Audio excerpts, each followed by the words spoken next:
क्या आपने कभी विलियम जेम्स सिडीज का नाम सुना है? अगर कभी नहीं सुना तो आप ये जान लीजिए, ये आदमी धरती पर पैदा हुआ आज तक का सबसे इंटेलिजेंट इंसान था। इस आदमी के आईक्यू के सामने हिस्ट्री के one of the greatest scientist Albert Einstein और आइजैक न्यूटन का आईक्यू भी कुछ नहीं है। लेकिन अब सवाल ये आता है कि आखिर क्यों हम में से कोई भी अर्थ के सबसे इंटेलिजेंट आदमी को नहीं जानता? और क्या आज के टाइम एलन मस्क और स्टीफन हॉकिंग जैसा कोई ऐसा साइंटिस्ट भी है जो आईक्यू कंपैरिजन में इस आदमी को हरा सके? वीडियो की शुरुआत हम इतिहास के सबसे महान वैज्ञानिकों के आईक्यू कंपैरिजन के साथ करेंगे और फिर आगे हम आपको बताएंगे कि प्रेजेंट टाइम में कौन सा ऐसा इंसान है जो धरती का सबसे इंटेलिजेंट ह्यूमन बीइंग है। चलिए शुरुआत करते हैं फादर ऑफ एवोल्यूशन कहे जाने वाले चार्ल्स डार्विन के साथ। थ्योरी ऑफ एवोल्यूशन के लिए फेमस चार्ल्स डार्विन का आईक्यू लेवल 143 था, जो कि हमारी इस लिस्ट का एंट्री लेवल है। आज के समय के दुनिया के सबसे अमीर आदमी या फिर यूं कह लीजिए कि सबसे रेवोल्यूशनरी आदमी एलन मस्क भी चार्ल्स डार्विन के आसपास ही हैं। ये एस्टिमेट किया जाता है कि एलन मस्क का आईक्यू लेवल 150 से 155 के बीच है, जो कि उन्हें एक जीनियस की कैटेगरी में लाकर खड़ा कर देता है।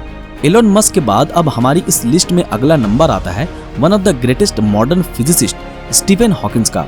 165 आईक्यू लेवल वाले Stephen Hawkins origin of universe, big bang और ब्लैक होल जैसी थ्योरीज के लिए जाने जाते हैं। सबसे खास बात तो ये है कि स्टीफन हॉकिंस ना तो चल सकते थे और ना ही बोल सकते थे, लेकिन बावजूद इसके इन्होंने अपनी ये कॉम्प्लिकेटेड थ्योरीज दुनिया को बड़ी आसानी से समझा दी।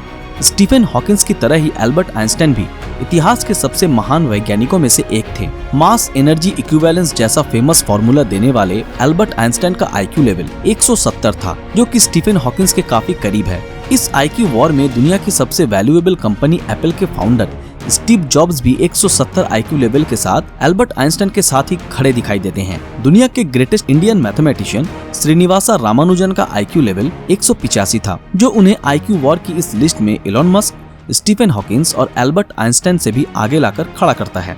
185 आईक्यू लेवल वाले गैलीलियो गैलीली का नाम भी इस लिस्ट में रामानुजन के साथ ही आता है। अपनी जान देकर भी दुनिया को कैंसर जैसी लाइलाज बीमारी का इलाज देने वाली Polish French scientist madam Marie Curie का आईक्यू लेवल 189 था, जो कि आइजैक न्यूटन के आईक्यू से थोड़ा ही कम है। ग्रेविटी और लॉज ऑफ मोशन देने वाले ग्रेट साइंटिस्ट आइजैक न्यूटन का आईक्यू लेवल 192 था, जो कि उन्हें एक जीनियस बनाता है। लियोनार्डो दा विंची, जिन्हें आज हम हिस्ट्री के बेस्ट पेंटर के रूप में जानते हैं, उनका आईक्यू लेवल 202 था। इतनी ज्यादा आईक्यू लेवल के कारण भी वो एक पेंटर के साथ साथ एक engineer, scientist, theorist, sculpture, architect और एक ड्राफ्ट्समैन भी थे। लियोनार्डो दा विंची की तरह ही great English writer William Shakespeare का आईक्यू लेवल भी 210 था, जो उन्हें दुनिया का आज तक का सबसे बुद्धिमान साहित्यकार बनाता है।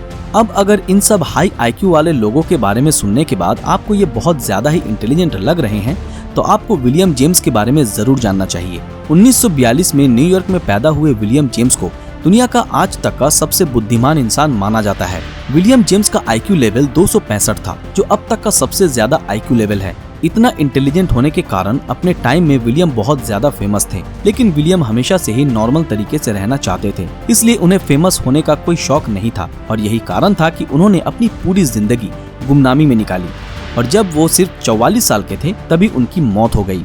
हालांकि विलियम जेम्स का आईक्यू 265 था और उन्हें आज दुनिया का सबसे बुद्धिमान इंसान माना जाता है, लेकिन कई लोगों के मुताबिक फेमस फिजिसिस्ट कार्ल गाउस का आईक्यू 275 था, जो कि उन्हें विलियम से भी ज्यादा इंटेलिजेंट बनाता है। अब आपको क्या लगता है, इनमें से कौन ज्यादा इंटेलिजेंट था? हमें अपनी राय नीचे कमेंट में जरूर बताएं। दोस्तों, आज के लिए बस इतना ही। दोस्तों, अगर आज का हमारा ये वीडियो आप लोगों को पसंद आया तो इस वीडियो को लाइक और ज्यादा से ज्यादा शेयर जरूर करें। अगर आप हमारे इस चैनल पर नए हैं तो हमारे चैनल को सब्सक्राइब करके बेल आइकन ऑन कर दें। तो फिर मिलते हैं आपके साथ अगली वीडियो में, तब तक के लिए अलविदा।